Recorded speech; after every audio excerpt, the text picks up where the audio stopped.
And in the race for St. Charles County Executive, incumbent Steve Ehlmann has fended off 3 Republican challengers, including former state Senator Bill Eigel. Steve Ehlmann there with 48% of the vote. And First Alert 4's David Amilati has been tracking his race all night. Imagine a pretty good buzz, just an excitement going on there, David. Yeah, maybe a couple different buzzes in the room right now, but I got to tell you, there's a lot of excitement here because Steve Ehlmann has won yet again the Republican primary here for executive. And, you know, coming into tonight, it wasn't supposed to be a 3-way race. Steve Ehlmann said that he was going to retire. He decided to get back in. He felt like he needed to go out of his way to say he was going to take on Bill Eigel and try and keep control of St. Charles County for one more term, and that seems to have happened here tonight.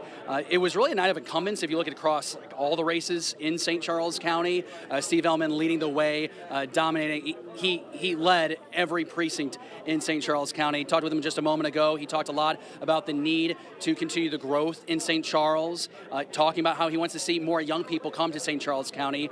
And he said part of that was working on the affordability of homes for young families to grow and prosper. And those are things that he wants to tackle in his next term as county executive. He also went out of his way to talk about the need to collaborate with the St. Louis region.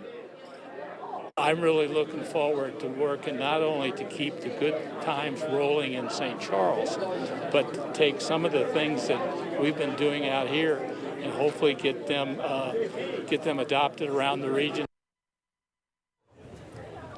Ehlmann said to his hundreds of donors and the thousands of folks who voted for him tonight, he says he needs to come back out and help him out in November. And when he does face off in November, it'll be David Veneziano, the Democrat, for that November general election. We're live here in St. Charles County. Send it back to you guys in studio.